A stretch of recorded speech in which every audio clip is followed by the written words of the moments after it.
Welcome to this edition of Ask the AD. Emmanuel Berbari, and I'm pleased to be joined by Fordham's Director of Athletics, Dave Roach. Great to be here. Great to be here with you. Now, it's an exciting time on this campus. Women's basketball selection happening tonight with the Fordham women's basketball team set to play Syracuse in the first round of the NCAA Tournament. Has to be exciting to see this program excel as much as it has over the last 7-8 years. Yeah, I mean, you talk about a coaching job and building a program and a solid program. When we say a program, we mean something that kind of is there every year and consistently good. And this year, just a special group of kids, and just tremendous to see the last 12 games of the season or so, and then the A10 tournament, and to go to Pittsburgh last week and just play exceptionally well. On Saturday, beating Duquesne on their home court by, I think it was 42 points. I don't know why. I was a little worried going into that game because it was on their home court and they were playing well. But we just, probably the best game I saw us play in the 8 years that I've been here. So it was just tremendous. Now, Coach Gately has led this program to 6 21 seasons in 8 years. And the players not only excelling on the court, but off the court as well as people and scholars.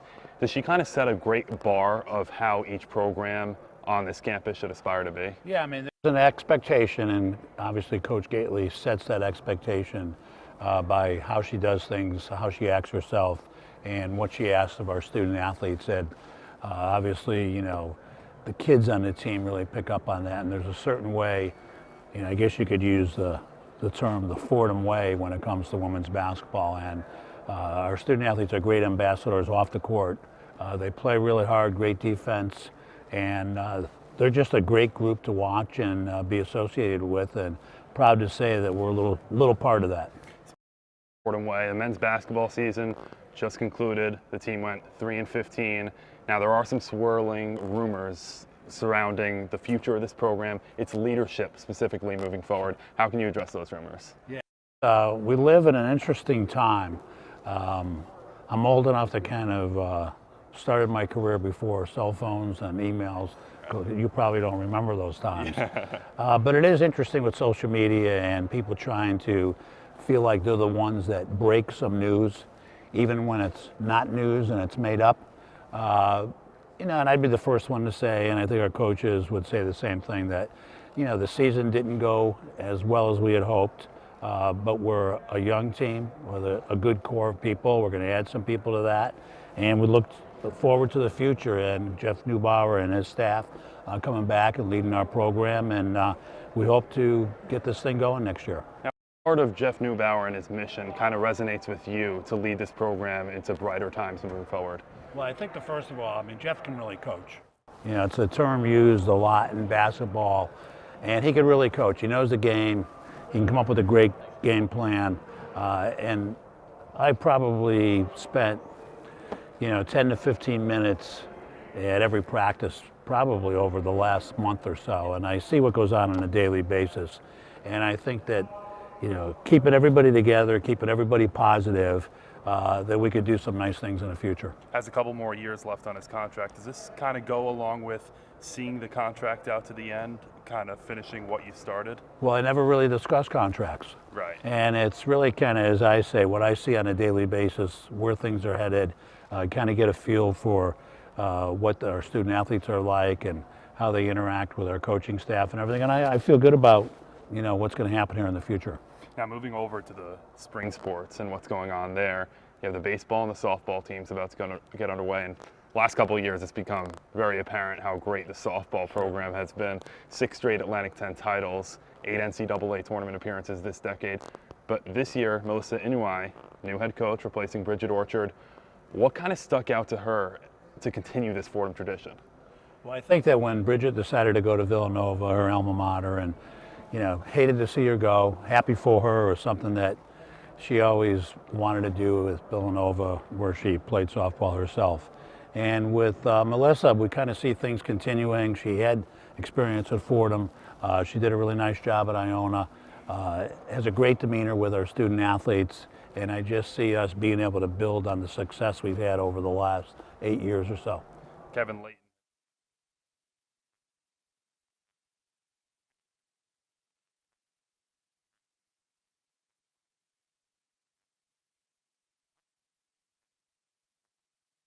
Well, the next step is, I mean, for all of our programs like that, we'd love to win the A10 title, make the NCAA tournament.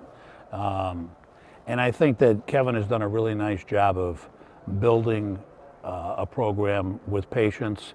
We've got some really good young guys this year to go along with our veterans, and from the non-conference schedule that I see, and somewhat the key in baseball, not that I know what I'm talking about, is pitching.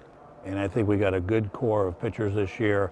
Got some great guys returning in the field, obviously. So I think the combination of everything together is there for us to have a successful season. And the best part is we're hosting the A10 tournament, and we're excited about being in it. Fordham football has created a nice little reputation, but it's a new era of Fordham football under second-year head coach Joe Conlon. A dozen spring practices remaining before the annual spring game. A couple new hires on the staff as well.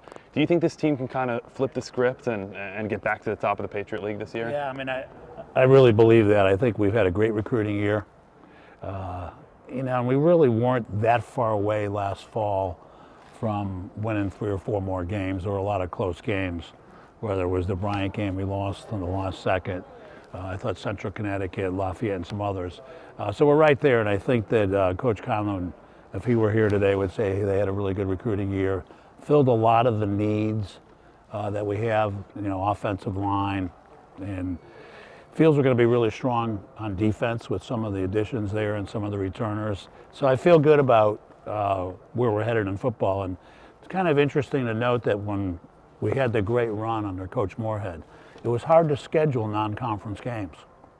So the schedule now might be, non-conference-wise, a little bit tougher than it was 4, 5, 6 years ago, which is good, and it's challenging and it prepares for the Patriot League season and everything. But, we're excited what's going on there. Always helps when you have a nice young quarterback in Tim DeMorat to kind of lead the program into the future. Yeah, no, I mean, when you have a freshman play, I would say he probably started about 7 or 8 games, right. I think. Gives you experience, and it's great to have him come back and a lot of people along with him, and a couple of transfers here and there that are going to help out. Now upcoming, a good day to commemorate some of the legends that have come through this campus. Saturday, April 27th, you have the Fordham 2019 Gala and Hall of Fame ceremony. Can you tell us a little bit about that? Sure. We started this 2 years ago, and every other year we're going to have a Fordham Athletics Gala and Hall of Fame induction ceremony. And what we decided to do was, instead of having, and I want to say this the right way, a small brunch on campus for our Hall of Fame induction, let's make it more special. Let's make it really exciting. So we went to 583 Park Avenue in Manhattan.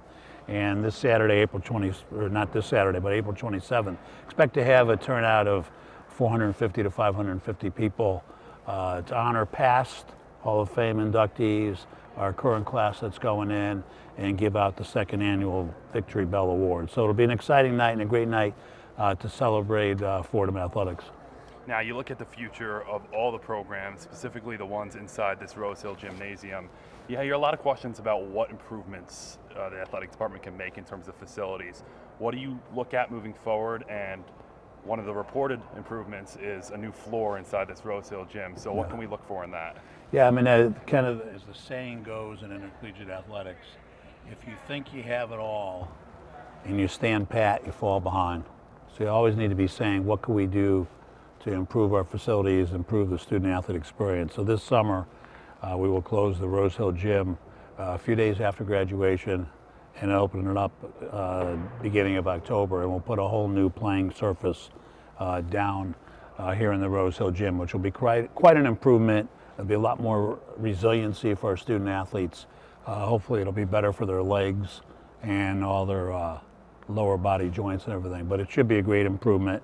And then we're looking to do some things. We've upgraded the weight room a little bit with expanding it a little bit, knocking the wall down, adding some amenities. We'd like to do the same in the training room, and always kind of think of what we could do on the periphery to make things look better.